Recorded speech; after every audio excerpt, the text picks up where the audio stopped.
जय हिंद स्टूडेंट्स आज हम जानेंगे कि विश्व में जहाँ पे इजराइल और ईरान आपस में युद्ध में लड़ रहे हैं वहाँ पे भारत किस देश के साथ खड़ा है। आखिर भारत की अपनी विदेश नीति क्या कहती है। भारत इस समय तटस्थता क्यों दिखा रहा है। वर्तमान में जिस प्रकार चाइना और अमेरिका एक दूसरे देश के साथ प्रतिस्पर्धा में हैं, उस प्रकार भारत की नीति क्या कहती है। स्टूडेंट्स ये समझने के लिए थोड़ी सी भारत के इतिहास में आपको जाना पड़ेगा ताकि आप वर्तमान से चीज़ों को कनेक्ट कर पाएँ। तो आइए हम समझते हैं इस चीज़ों को। देखिए स्टूडेंट, होता क्या है, जब भारत आज़ाद होता है उस समय विश्व में दो गुट होते हैं। एक होता है यूएसएसआर, जो कि उस समय का सोवियत संघ था, जो कि साम्यवादी व्यवस्था को अपनाना चाहता था। और एक होता है ये अमेरिका, जो कि एक पूंजीवादी देश होता है और विश्व में एक पूंजीवादी व्यवस्था अपनाना चाहता है। एक रूप से कहें तो ये जो यूएसएसआर होता है ये कहता है कि मेरे साथ शामिल हो जाओ, मैं सबको समान रूप से देखूंगा। अगर सब गरीब हैं तो सबको गरीब बना दूंगा, सब अमीर है तो सबको अमीर बना दूंगा। और ये एक पूंजीवादी व्यवस्था अमेरिका कहता है मैं सबको पूंजी दूंगा, मैं सबको अमीर बनाऊंगा। ये दो गुट होते थे। और उस समय भारत जब आज़ाद होता है तो भारत के सामने एक चुनौती आती है कि भारत इस यूएसएसआर यानी सोवियत संघ के जो गुट है इसमें शामिल हो, यानी साम्यवादी व्यवस्था में शामिल हो या फिर पूंजीवादी व्यवस्था में शामिल हो। भारत को चूंकि अपने आप को विश्व का लीडर बनाना है और भारत को आर्थिक रूप से सबसे सर्वोच्च बनना है, इसलिए भारत ने बहुत ही सटीक रणनीति अपनाते हुए अपने आप को गुट निरपेक्ष रखता है, यानी इन दोनों गुट में शामिल नहीं होता है। और भारत की विदेश नीति ये कहती है कि मैं किसी गुट में शामिल नहीं होऊंगा, परंतु यदि किसी दो देश आपस में लड़ रहे हैं तो मैं हमेशा उसी देश का साथ दूंगा जो देश सही में हो, जिसका न्याय के पक्ष में हो। यानी दो देश सही करता हो, गलत के पक्ष में मैं कभी नहीं रहूँगा। और भारत सैद्धांतिक रूप से कभी भी सिद्धांतों पर काम करता है। और स्टूडेंट यही है कि भारत ने एक संस्था शुरू की जिसे नेम के नाम से हम लोग जानते हैं, नेम्स के नाम से। और उस समय ये दक्षिण गोलार्ध में जितने ये देश थे सब देश भारत के साथ शामिल हो गए और इस समय वो आगे बढ़ रहे हैं। वर्तमान में नेम्स की बात करें स्टूडेंट तो 121 देश इसमें शामिल हैं। फिलहाल हम आते हैं अपने मेन पॉइंट पे। अगर बात करें स्टूडेंट हम कि इस ईरान और इजराइल युद्ध में चाइना और अमेरिका के बीच में, तो इनका कुछ रणनीतिक अलग है। अमेरिका जैसे कि अमेरिका अपने पूंजीवादी व्यवस्था को सभी देशों पे थोपना चाहता है।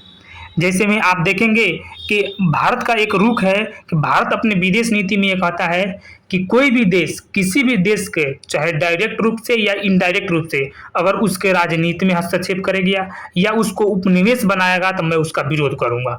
और अमेरिका और चीन ये दोनों उस समय यानी ये दोनों इस समय इस नीति पे काम कर रहे हैं और दोनों इसका उल्लंघन कर रहे हैं। कैसे आप समझिए जरा एक बार।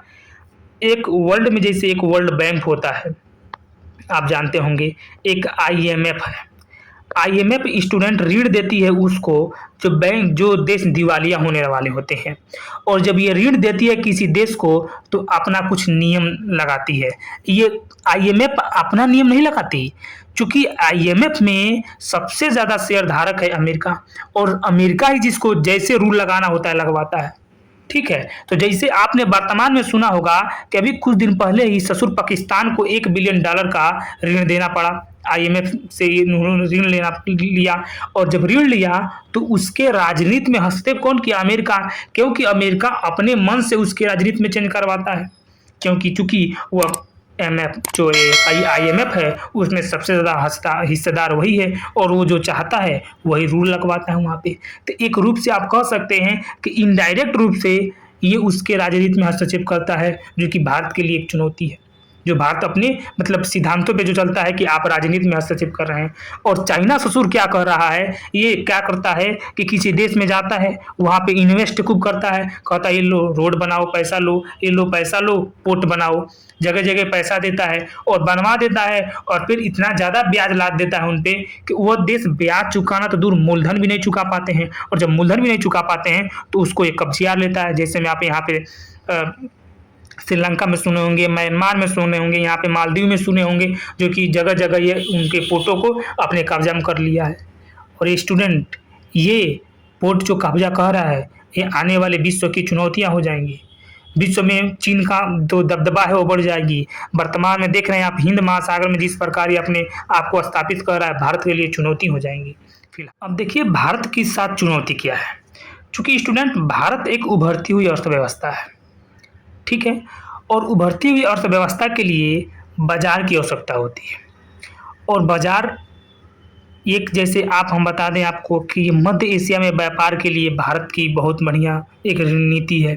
लेकिन मध्य एशिया में व्यापार के लिए माल पहुंचाने के लिए भारत को 2 रूट है जो वर्तमान में है। जैसे एक रूट है कि भारत या चेन्नई से होते हुए ये रूस के यहाँ मलेशिया और मलेशिया से रूस के एक पोर्ट पे व्लादिवोस्टोक पोर्ट पे जाके अपना माल उतारे, जो कि एक बहुत लंबी रूट हो जाती है जिसमें कास्ट यानी इसका जो खर्चा है वो ज़्यादा आ जाता है। और एक रूट की अगर हम बात करें तो एक रूट आप यहाँ से देखेंगे कि एक रूट है कि होर्मुज संधि के होते हुए ये यहाँ पे भूमध्य सागर में जाए और भूमध्य सागर से फिर यूरोप को घुरिया कर और फिर रूस के रास्ते ये यहाँ पे मध्य एशिया में आए। तो ये भी रूट बहुत लंबा है, तो इसका कास्ट ज़्यादा पड़ जाता है।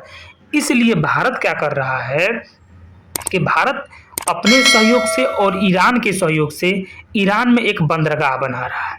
यहाँ पे देखिए ईरान में एक बंदरगाह बना रहा है, ठीक है, जिस बंदरगाह का नाम आप यहाँ पे देख सकते हैं चाबहार बंदरगाह है, ठीक है। चाबहार बंदरगाह बन जाता है तो भारत के लिए इस मध्य एशिया में व्यापार करना आसान हो जाएगा, क्योंकि मुंबई से आपका डायरेक्ट चाबहार मतलब बंदरगाह पे चला जाएगा माल और वहाँ से ईरान के रास्ते हुए मध्य एशिया में पहुँच जाएगा। तो बहुत कम खर्चे में मध्य एशिया में माल इसका चल जाएगा। अब भारत के सामने चुनौती ये है स्टूडेंट कि यदि भारत इजराइल का साथ देता है तो ईरान गुस्सा हो जाएगा और वो पोर्ट बनाना बंद करवा देगा। तो इसके लिए भारत की चुनौती हो जाएगी, और चुनौती हो जाएगी तो फिर भारत अपने आप को आर्थिक मंच पे नहीं खड़ा कर पाएगा। और यदि ईरान का साथ देता है तो इजराइल गुस्सा हो जाएगा और वो टेक्नोलॉजी देना बंद कर देगा। जैसे कि आप देख रहे हैं कि वर्तमान में जितना भी भारत में टेक्नोलॉजी है सब ईरान से ही आता है, और टेक्नोलॉजी के ही दम पर आप देखे होंगे कि भारत में ऑपरेशन सिंदूर किस प्रकार टेक्नोलॉजी से ही हम लोग जीत पाए हैं। तो ये भारत के सामने चुनौती आई है, इसलिए भारत वर्तमान में तटस्थता अपना रहा है। हालांकि भारत की अपनी रुख अलग है, तो देखा जाए कि भारत क्या कहता है। फिर मिलेंगे किसी अगले वीडियो में और हम आपको बताएंगे कि भारत की और नीतियाँ क्या है और भारत अपना अगला स्टेप किसके तरफ बढ़ा रहा है। तब तक के लिए धन्यवाद।